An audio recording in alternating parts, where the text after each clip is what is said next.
Good morning. You're listening to FloorDaily.net, and I'm Kemp Harr. This morning, my guest is Jeanne Matson, who's President and CEO of Starnet Worldwide. Jeanne, how you doing? I'm doing well, thank you. Good to be with you.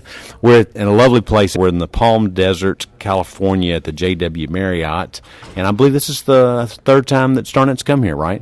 It is, actually. Of course, when we choose our properties, we need adequate space for our trade show and for our general session. So we're talking 2 big ballroom spaces. This year we have 630 attendees at the meeting, so we need lots of rooms. And this space really meets our needs. Plus, it's gorgeous weather, as you said. Yeah, and record attendance, again, around 620. So how do you keep doing that?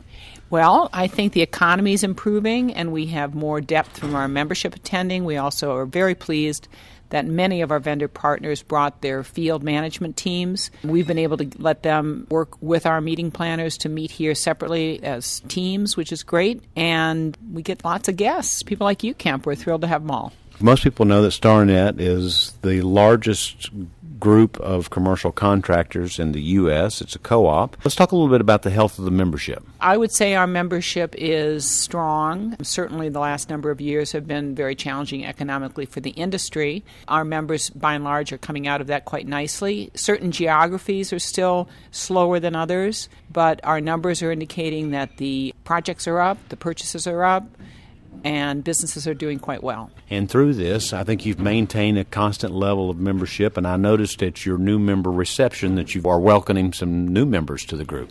We are. On an annual basis, we pretty much bring in 4 members a year, and we base that on where we have a need for membership in Starnet. But we have pretty high quality standards. We need them to be operating with a full service business. We want them to be developing specifications and partnering with our vendor partners in the market, and obviously run a good, clean business that's financially solid. All right, those members that are doing well, what do you think is their secret?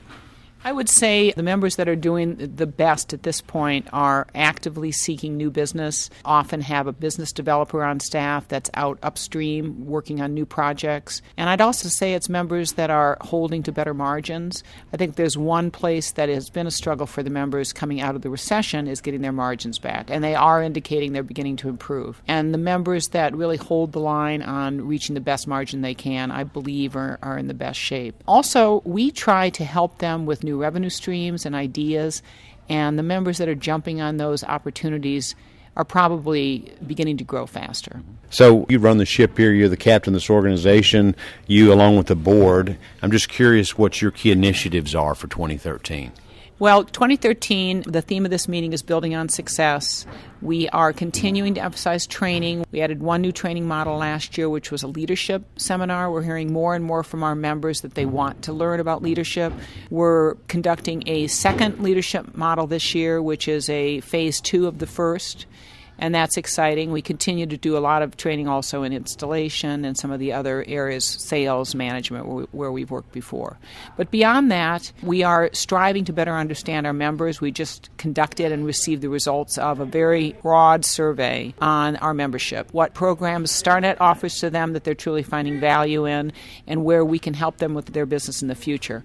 And we're learning more about our members in terms of how they're taking advantage of Starnet. Obviously, the ones that are most involved get the most benefit from it.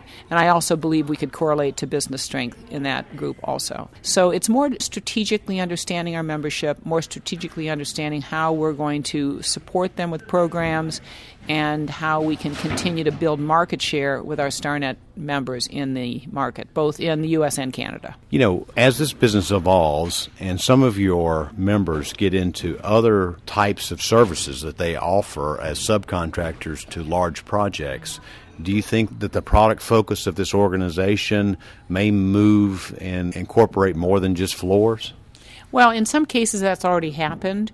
I think the flooring business is always going to be the foundation, but what we are encouraging our members to do, and they certainly are doing on their own in their markets, is to broaden the services with each customer so that they can maximize the return on that customer relationship. So it could include doing floor prep or doing more work in concrete, polishing concrete, or maintenance. We really are pushing our members to get interested in our Starnet floor care because that's a tremendous opportunity for not only a good financial picture, but also you have an equity relationship then with your customer.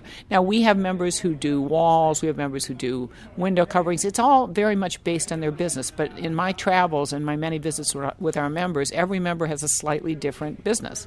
And that's what makes it exciting to work here because we really have to try to find common themes to support them all and yet give them opportunities for growth. All right, let's talk about the highlights of this meeting. We're at the end of the first full day, and your keynote today was very interesting. A Navy SEAL captain who spoke to the group about how to build a team. A couple of neat things I took away from that. One key thing about building a team is that they have to have a collaboration toward one vision, and that the secret sauce of a leader is humility. That was pretty interesting, wasn't it? I thought it was very interesting, and I think the illustration he gave on how he was in a situation that could have been life or death for him and he had to trust one of his subordinates was really interesting. And as I listened to that, I thought, I don't know if I'd jump out of a helicopter because somebody told me to do it, but it is about learning and coaching up is another term he used that we learn from the people we work with and around.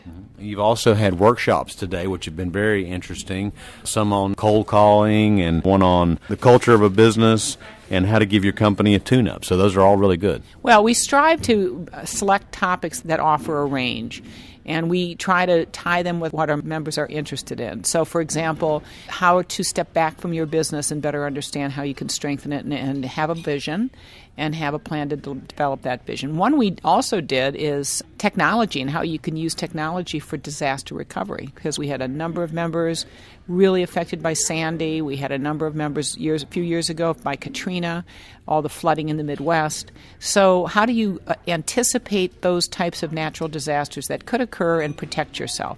So we try to give them a range. We also tape all of the sessions and put it on our website after the meeting so that if you can't attend all four, which you can't physically, then you at least can watch them. Or the people who work in your company that aren't here can watch them. All right, so tonight's the big night. Everybody gets dressed up in some of their finest apparel, and then you have your big design awards. This is something unique with Starnet. It's really well done. You reach out and ask members to submit quality installations that they've done. They submit photography. You have judging, and tonight you announce the winners, right? We do. It's the big night. And we had a record number of submissions this year, 118.